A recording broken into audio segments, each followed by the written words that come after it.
Boa tarde, amados alunos da Escola Bíblica Sem Fronteiras. Que privilégio nós estarmos aqui reunidos mais uma vez para aprendermos da Palavra de Deus. Hoje o número da nossa aula é número 23. Estamos estudando o Evangelho de Mateus. E antes de nós começarmos a nossa aula, eu gostaria de orar com você. Pedir ao amado Espírito que nos capacite a ensinar e também nos capacite a aprender. Feche os seus olhos, vamos falar com Deus. Amado Espírito Santo, Tu és o Espírito de Jesus, Tu és o Espírito de Cristo. Só o Senhor tem o poder de revelar Cristo, que é a palavra.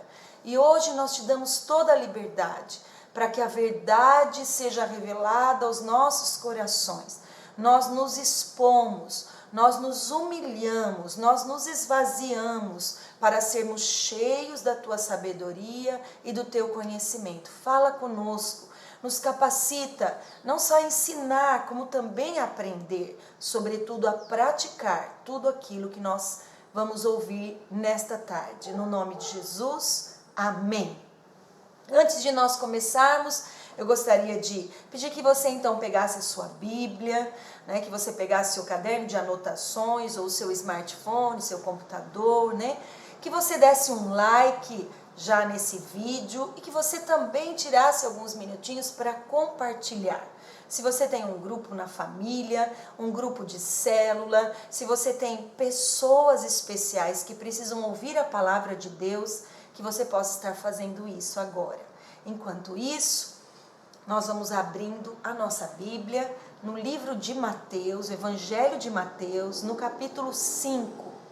Nós estamos falando sobre o Sermão do Monte, sobre a constituição do reino, sobre as leis desse reino, sobre como devemos andar nesse reino. Estamos sob um reino muito diferente do reino deste mundo, ou dos reinos, dos governos deste mundo.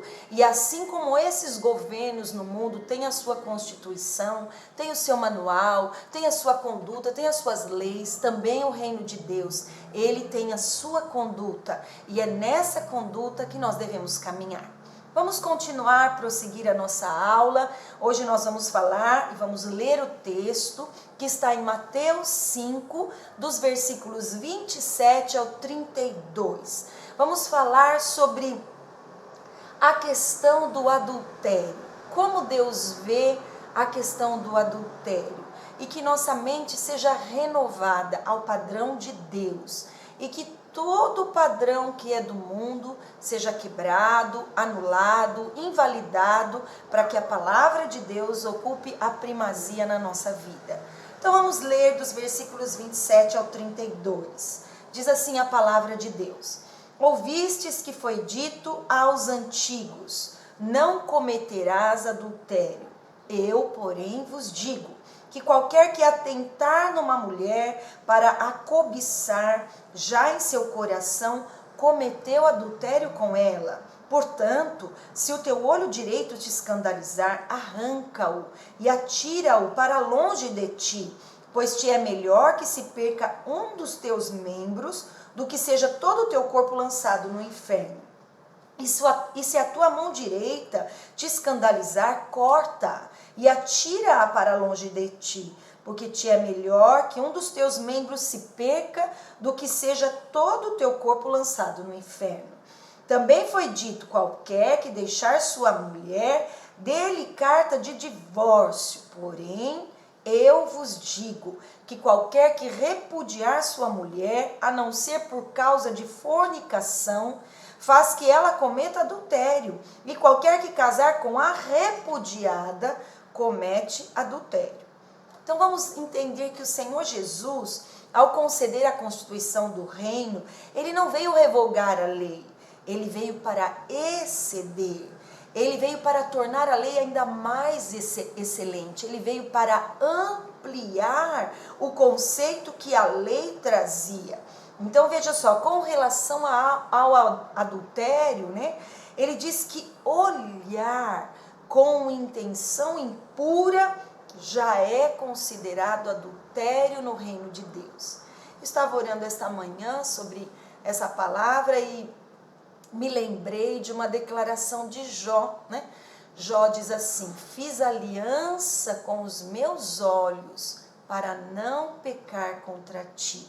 Diz a tradução que Jó estava falando sobre o pecado da cobiça, sobre esse pecado, né, de olhar com intenção impura. O livro de Jó, um dos livros mais antigos da Bíblia, né? E veja, esse era um problema que já acometia as pessoas naquele tempo, né? Portanto, isso é um tema muito atual, né? E veja, Jó, ele já sabia disso, e pela manhã ele orava e dizia: Senhor, eu fiz uma aliança com os meus olhos, né?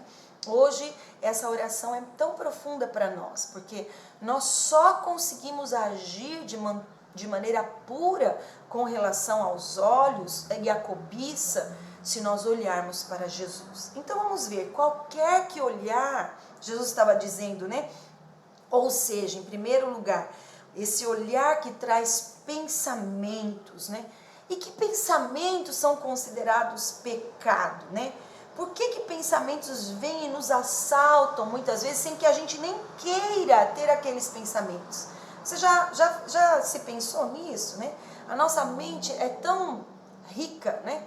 Que muitas vezes nós nem desejamos pensar aquilo. Nós não estávamos pensando naquilo, mas nós fomos assaltados por pensamentos, né? E aí vem um ditado bem antigo, que você certamente já ouviu, né? Que nós não podemos impedir que o pássaro pouse na nossa cabeça, mas podemos impedir que esse pássaro faça ninho nela, né? Então veja, esse pássaro é o exemplo do pensamento que vem do inimigo, né? Da impureza, da lascívia, e assim que ele pousa, nós devemos enxotar, né? Porque fazer ninho depende da sua escolha. Então muitas pessoas entram numa neurose de achar que todo o seu pensamento é pecado. Não, eu não posso fazer nada, eu sou muito impuro, porque eu penso sem querer, eu penso. Veja, pensar sem querer não é pecado, mas decidir continuar pensando, aí pode se tornar um pecado. Então muitas pessoas desistem dessa guerra contra o pecado quando vem o primeiro pensamento. Quando o pensamento é involuntário, essa pessoa já fala: pronto, já sou um derrotado, já sou um pecador, já sou um impuro, já sou um lascivo, né? E essa é uma maneira como o inimigo tem produzido derrota já no primeiro estágio. Ele já nocauteia você, porque você tem um pensamento de que você, por ter pensado sem querer, você já tem uma intenção impura, né? Mas veja, nem sempre é assim. O primeiro pensamento involuntário não é pecado, mas decidir permanecer pensando naquilo pode se tornar. Então veja, não é porque veio o pensamento na sua mente que já houve o pecado. Por isso muitos desistem, mas não faça isso, né? Rejeite o pensamento, tenha o controle da sua mente e você terá vitória. Você sabe que na área de libertação eu converso com muitas pessoas que dizem: mas eu não tenho controle. Não, isso é mentira. Todos nós temos o controle. Talvez você não consiga controlar os primeiros pensamentos, porque muitas vezes eles vêm de maneira involuntária, né? Mas você decide continuar pensando, você precisa tomar o controle dos seus pensamentos. Então, em toda a área é assim. Então, veja só, eu tenho um sintoma de enfermidade. O sintoma pode ter sido involuntário, mas continuar pensando que você está doente não é, né? Então, eu me decido pensar: não, eu não estou doente. Claro que não, é só um sintoma. Agora mesmo, eu declaro: pelas pisaduras de Jesus eu sou curada. E então, uma nova perspectiva é aberta na minha mente, né? E assim para todas as coisas, é assim na vida da gente.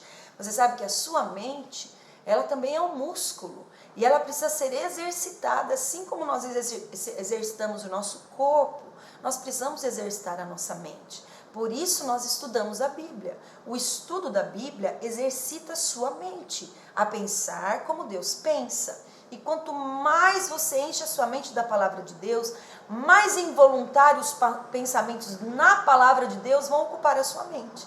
Então, assim como nós somos bombardeados com pensamentos involuntários que nos sugerem a lascívia, o pecado do adultério, da fornicação, os pecados sexuais e todos os outros pecados, assim também eu preciso ativar a minha mente estudando a Bíblia, meditando na Bíblia, até que se tornem pensamentos involuntários. Então, nos momentos que você está aflito, que você está sendo tentado, um pensamento involuntário da palavra de Deus vai sugerir um versículo, uma palavra, uma imagem, para que você rebata aquilo que o mundo ou o seu corpo, né, está fazendo com que você pense. A mente é como a sua mão, é como o seu pé, eles estão debaixo do seu controle. A sua mão não sai por aí aleatoriamente, batendo em todo mundo, sem que você tenha o controle dela, né? Seu pé não vai andar por onde ele quer sozinho, na escuridão, em lugares perigosos. Assim também é com a sua mente. Então a questão é que achamos que pensar errado, muitas vezes, então tem os dois lados extremos, né? Tem aquele que tem um pensamento involuntário e já se acha o próprio demônio na terra, indigno, não sou digno de mais uma vez Deus me perdoar. Então esse é um extremo, né? E também tem aquele extremo daquela pessoa que acha que ela pode pensar o que ela quiser, que isso não traz mal nenhum, né? Veja, e não é bem assim, né? A questão é que achamos que pensar errado não traz dano nenhum, não machuca ninguém, é dentro de você e não prejudica outras pessoas. Mas Jesus não estava só interessado em que suas atitudes não tocassem as outras pessoas, ele mudou, ele excedeu o seu padrão. Né? Então o seu temor agora não é mais de homens, mas é de Deus, né? Deus está vendo o que você está pensando, né? O que estou maquinando, as minhas taras, né? Todos os meus planos, né? E Ele vai me ajudar a não deixar isso se prolongar mais na minha vida.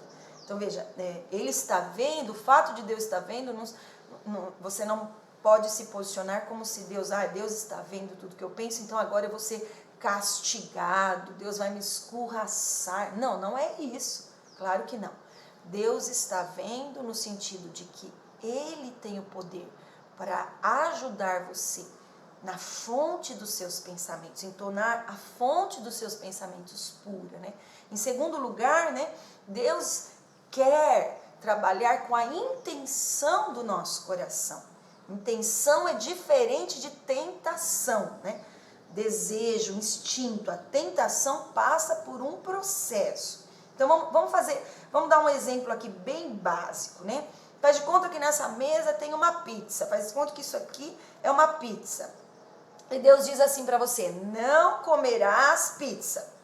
O diabo quer te levar a pecar, então ele aproxima a pizza de você e ele diz: que cheiro maravilhoso, que cheiro de queijo maravilhoso. E ao sentir o cheiro, o que acontece? Você saliva, né? A saliva brota da boca, dá aquela vontade de comer, é um desejo, é um instinto. E com relação a isso, você não tem controle. A gente não consegue controlar a glândula salivar. Isso vale para muitas coisas, né? Até a área sexual é assim. Você é um jovem na flor da idade, cheio de libido, e alguma mocinha linda, né, esbarra, toca em você, e isso vai provocar uma reação. E isso é normal. Graças a Deus que isso acontece com você. É normal. Mas alguns já reclamam: já pequei. Só por eu ter sentido o desejo, eu já pequei. Mas isso não é pecado, isso é um instinto. Isso é algo físico. Deus colocou em você a atração sexual pelo sexo oposto. Graças a Deus, isso é normal. Então veja, todos que veem uma pizza bonita, apetitosa, que sentem um cheiro, vão ter uma reação, né? Vão salivar. Mas aqui nós podemos impedir a influência do diabo, correndo do pecado, né? Essa é a melhor maneira de vencer o pecado: fugir, correr dele. Então veja, não posso comer aquela pizza, eu estou debaixo de um propósito, de um jejum, ou estou de dieta, não é o momento para eu comer aquilo, né? A pizza foi me colocada à minha frente, eu senti o cheiro, eu salivei, eu senti o desejo, mas eu saio do ambiente. para que aquela tentação não promova uma atitude. Assim também é com a lascívia. Então eu sou um jovem, eu ainda não sou casado, eu não posso me relacionar sexualmente com aquela pessoa me esbarra, me atrai, o seu perfume é maravilhoso, a pessoa tem tudo que você gosta, você deseja, se você ficar muito tempo naquele local com essa pessoa sozinha, isso vai dar mal, vai dar ruim. Então o que você deve fazer? Você deve fugir, sair de perto daquela situação, e se envolver com outras pessoas, não é correr da pessoa, não é a pessoa que é má, mas é a intenção do coração. Então veja, se o diabo perceber que você continua ali, outros pensamentos vão ser sugeridos, vai vir um pensamento, chega mais perto, olha para a pizza, põe a mão, toca, só experimenta, e aí quando você vê, você já comeu 1, 2, 3, e se você comeu 1, daí vem um pensamento assim, agora já lascou tudo mesmo, vou comer o quanto eu quiser, e esse, então, é consumado o pecado, Então veja, ser tentado não é pecado ainda, mas está muito perto de se tornar. Então as pernas já estão duras, para dificultar a corrida, você já está ali, parece que petrificado, impedido de sair, Mas isso não é verdade. Mesmo assim, ainda dá tempo. Não peque, fuja, corra. O pecado é consumado quando você decide comer. O pecado é consumado quando você decide tocar. Mesmo que no caminho aconteça algo que te impeça de comer a pizza. Parece que lá dentro, eu já comi. Para Deus, o que vale é a intenção. Então, se você se levanta com a ideia de matar uma pessoa, que te feriu, você passa a manhã pensando, você passa planejando, você pega o carro, você passa na frente da casa da pessoa.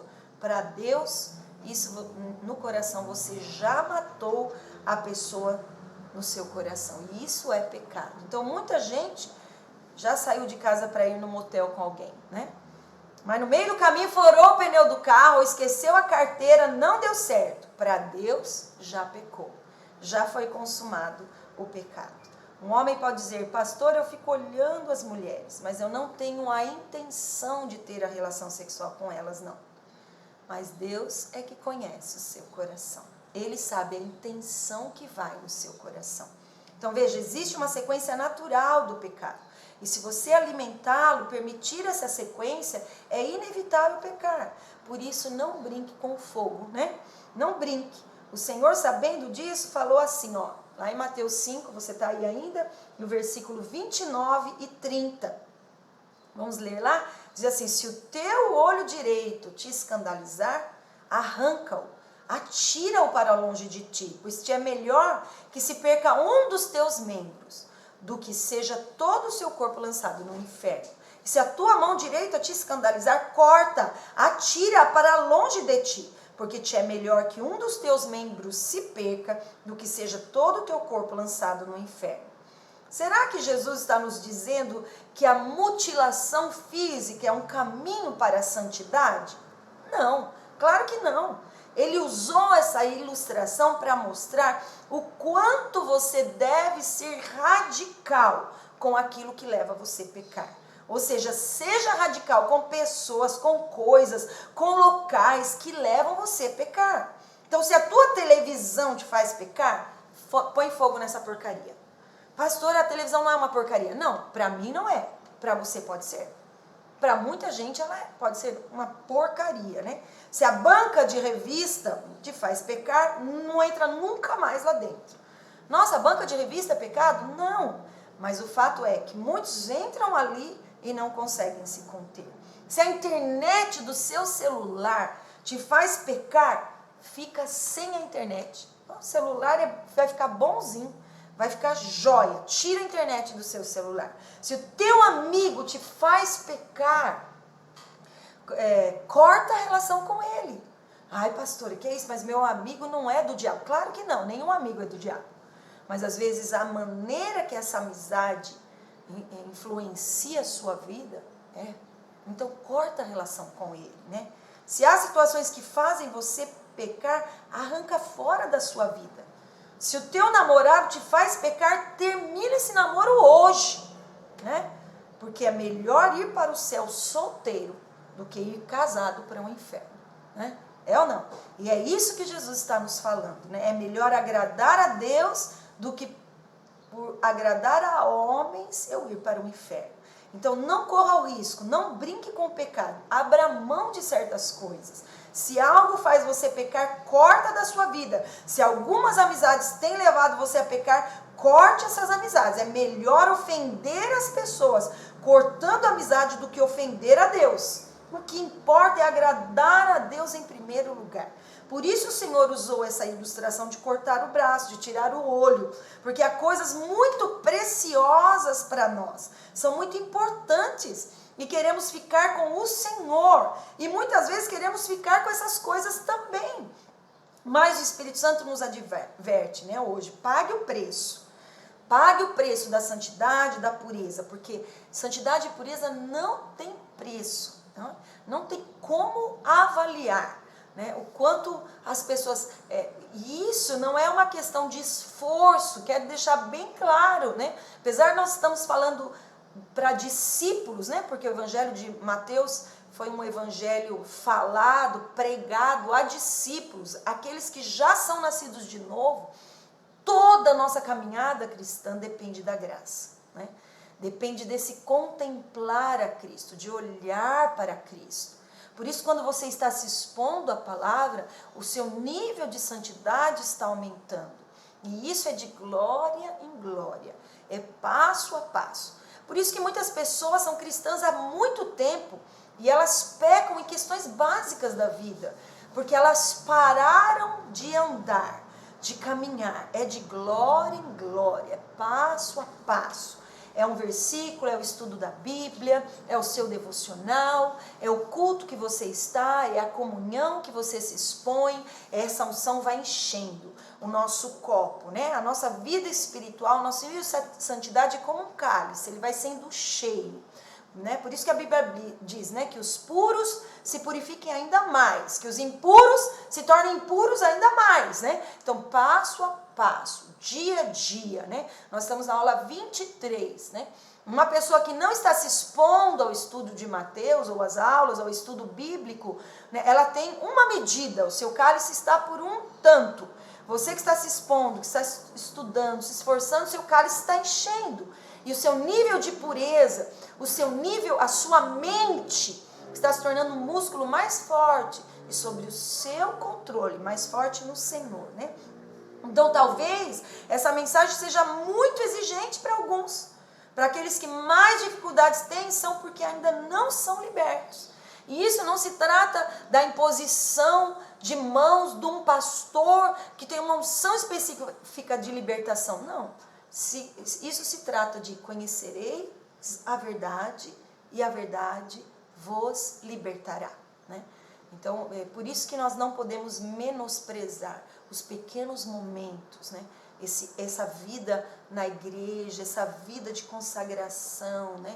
Você não pode desprezar. Então, para praticarmos o Sermão do Monte, primeiro precisamos reconhecer o senhorio de Jesus Cristo em nós. Somos cheios do Espírito Santo e o Espírito Santo que nos capacita, ele nos dá esse poder especial para vivermos os princípios dessa constituição. Existe um poder especial para vencer esse pecado.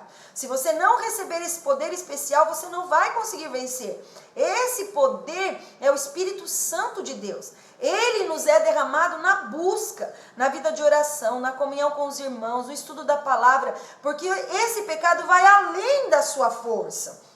Jesus, nem nós vamos jogar pedras em ninguém por serem pecadores, mas ele ensinou o padrão do reino de Deus, que santidade tem preço, e o preço é permanecer olhando para Jesus. E que o Senhor está olhando o íntimo, o coração, a intenção, e não o exterior. Deus não olha o ato final, apesar das consequências do pecado serem diferentes, né? Por exemplo, para Deus, termos a intenção de deitar-nos com um homem ou uma mulher já é adultério na prática. Para a justiça do mundo não é, mas as consequências são diferentes. Então não faça isso, não adultere. As consequências podem ser piores do que você imagina, né? Eu ouvi o relato de uma menina de 22 anos. Ela era virgem, né? E ela decidiu permitir que naquele ato sexual, né, ela tirassem a sua virgindade. Mas ela não sabia que o parceiro que ela escolheu, ele tinha o vírus do HIV positivo, né? Esse menino também não sabia, né? Veja, uma relação sexual tornou aquela menina doente, aidética, né? Então, veja só, mas Deus não pode curar? Deus, sim, Deus pode curar. Claro que Ele pode curar. Deus não perdoou? Sim, se ela se arrependeu, perdoou, né? Mas muitas vezes ela pode continuar infectada, né? E aí, né? Ou numa relação sexual, já ouvi também muita gente falando, né? Foi uma relação sexual e engravidou, né? E aí? Mas a criança não vem do diabo? Claro que não. Toda criança, toda vida, né? Ela vem de Deus, né? Vem por uma atitude normal. Semeou, plantou, colheu, né? E aí? Aí você vai falar, não, mas essa criança foi bênção na minha vida. Sem dúvida, todo filho é bênção. Mas começar uma vida, uma família sozinha, né, é muito complicado, né? Então, olha as consequências que virão, né? Então, veja, pode se tornar uma tragédia. E ninguém pensa nessa possibilidade antes de cometer o pecado. O ato final tem consequências, tem resultados, né? E Deus quer impedir você disso. Deus não é uma pessoa sádica que colocou em você instintos, desejos e depois proíbe só para ver você sofrendo. Não. Deus colocou o desejo sexual. O desejo sexual em si não é pecado. Sexo não é pecado. Mas quando, como, pode se tornar. Então, veja, sexo é pecado com a pessoa errada, na hora errada, de maneira errada. A palavra do Senhor tem padrões para a vida sexual. A vida sexual foi criada por Deus para ser o prazer dentro do casamento, feito com responsabilidade. Todo contato sexual vai produzir uma marca nas nossas vidas, marcas na nossa alma, feridas. Cada homem ou mulher que foi usado para isso, produz marcas, porque o ato sexual é algo tão íntimo, tão de Deus, que quando usado indevidamente, ele produz sequelas, ele machuca, né? Então, quando você se deita com uma pessoa, você não tem como deixar a sua alma na sua casa. Não, eu só vou me envolver sexualmente para satisfazer um prazer carnal. Não, você não consegue tirar a sua alma e o seu espírito daquele momento, né? E Deus não quer que você sofra, Ele quer o melhor para você. E o padrão de nós é a pureza. O sexo deve ser reservado para o casamento. Claro que o homem aguenta. Claro que o homem pode se casar virgem. Você pode se conservar puro diante de Deus. Mas isso só é possível se você tiver um poder especial de Deus. Se você não recebeu esse poder na sua vida, você não vai conseguir. E esse poder é a unção, é o Espírito Santo de Deus. Então, com ele, as coisas se tornam mais fáceis. Mateus 5,31, vamos ler, Mateus 5,31 diz, também foi dito, qualquer que deixar sua mulher, dele carta de divórcio. Olha só, qualquer que deixar sua mulher, dele carta de divórcio. Até aqui o Senhor tornou a lei excedente. Ele não mudou, ele ampliou, né? Ele ampliou não matar, ele tornou irar-se é matar. O não adulterar tornou-se não olhe para uma mulher com intenção impura. Mas essa lei do divórcio, do verso 31, Jesus mudou. Quer ver só? Olha lá, vamos ler o versículo 32.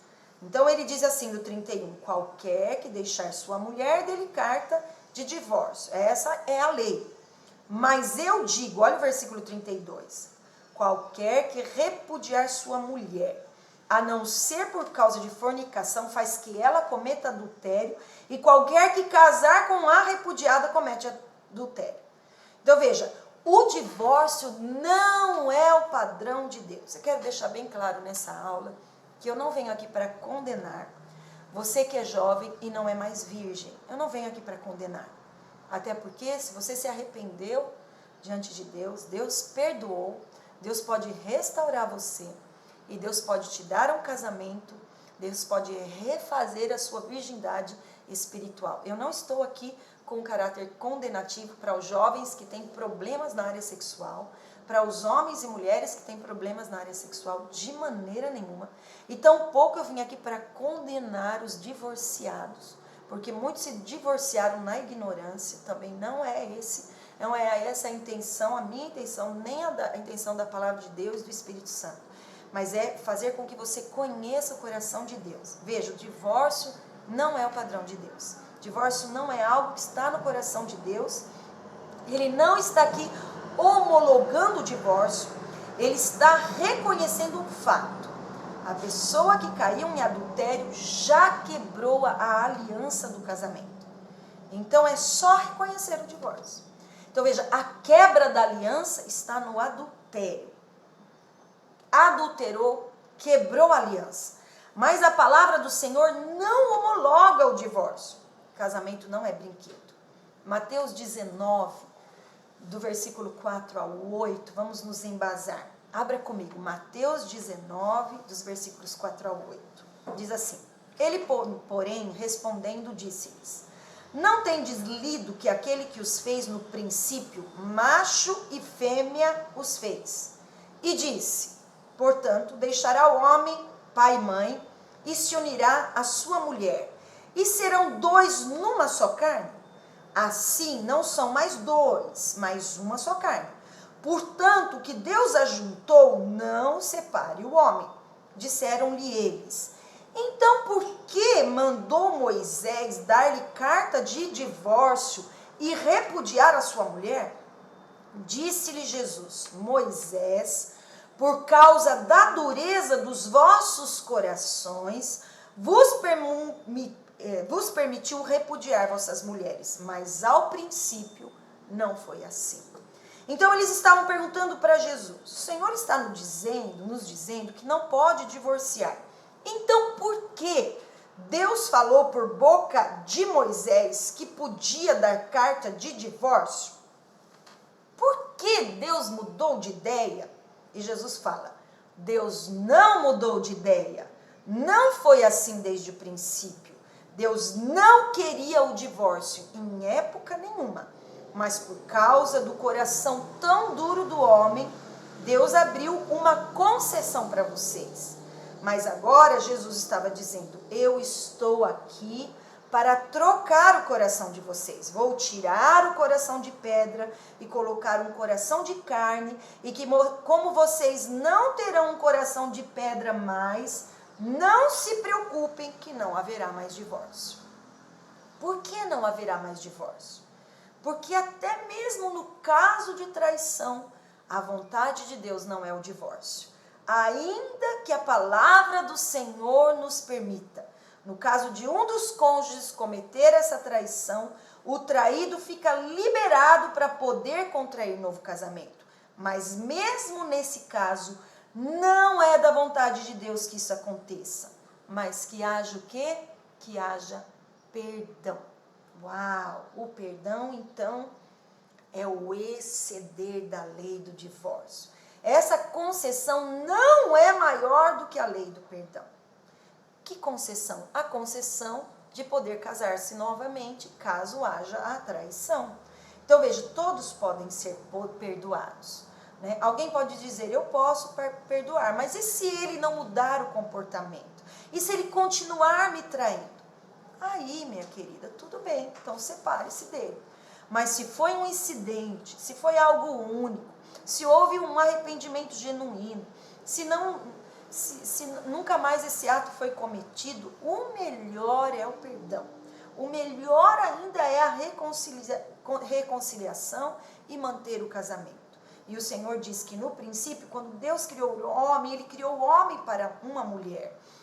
E o casamento não foi algo inventado pelo homem, foi algo criado por Deus. É mais do que um sacramento, é uma instituição divina. Foi Deus quem fez, e porque foi Deus quem fez, nunca cai de moda. Haja o que houver. Não tem graça um filme que não tem uma mulher, uma paixão, um romance, né? Os riscos, né? Por mais que tentem inventar novelas, as novelas que mais agradam o público são aquelas que terminam no casamento.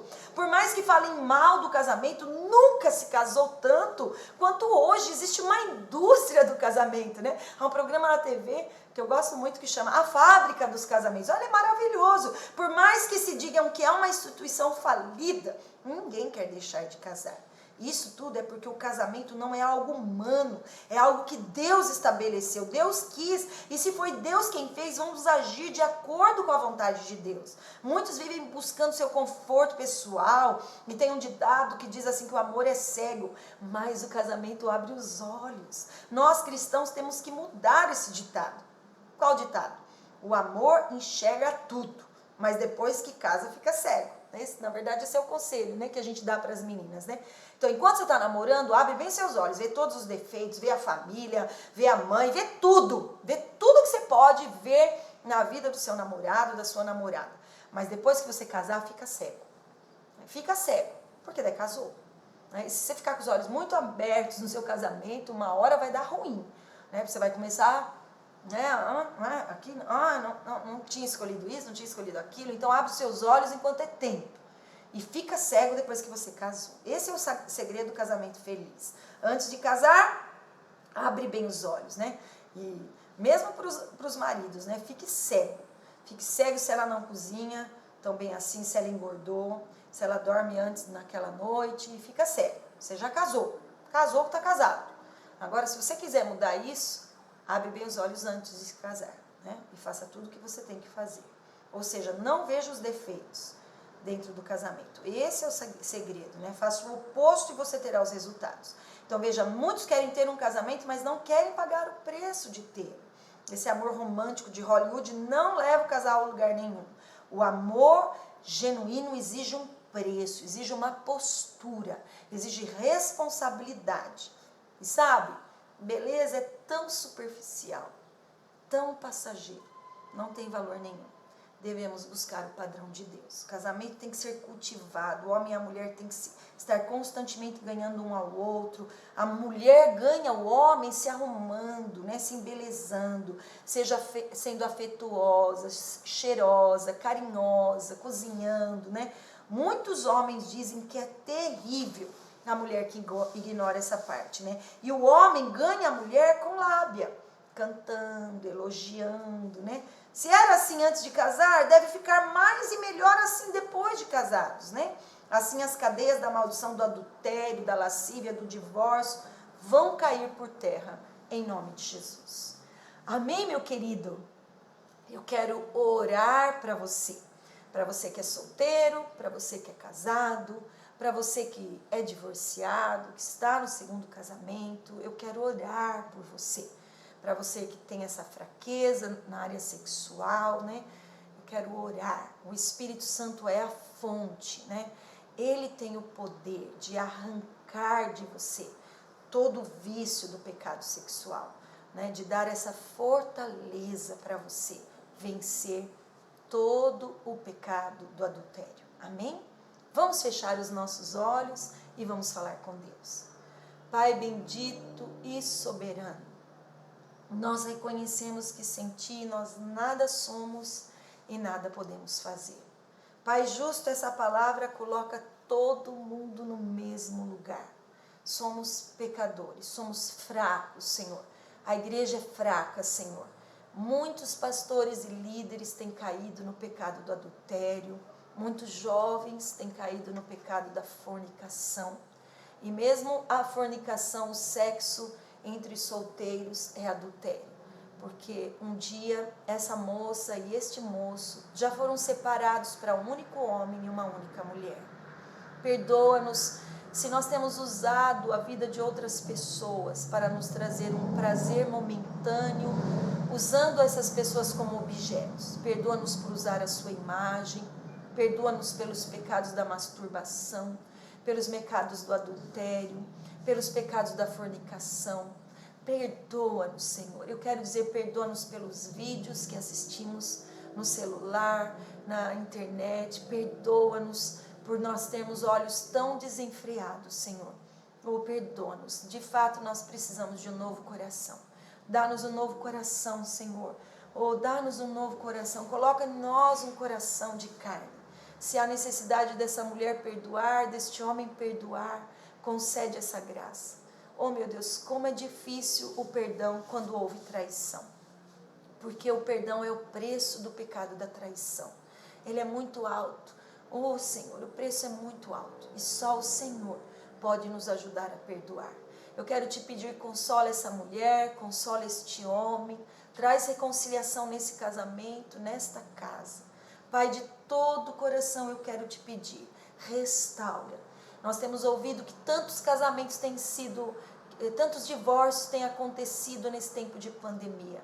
E eu quero te pedir, meu Senhor, que na casa desse cristão, desse discípulo amado, haja o espírito da reconciliação, o espírito de Cristo, o espírito do perdão.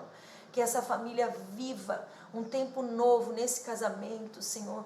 Oh Deus, que haja um novo amor, uma nova unção derramada, que haja restauração.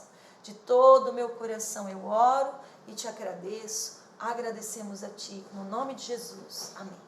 A minha sugestão para você, minha querida, é que você tenha um tempo em família, com seu marido, com a sua esposa, que você fale sobre o relacionamento sexual, para que você seja transparente, fale de que você gosta, daquilo que você não gosta, né? Converse mais uma vez, né?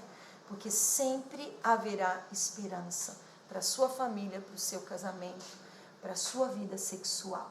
Amém? Compartilhe esse vídeo, deixe seu like e link na bio para a próxima aula. Semana que vem estaremos de volta. Deus abençoe você.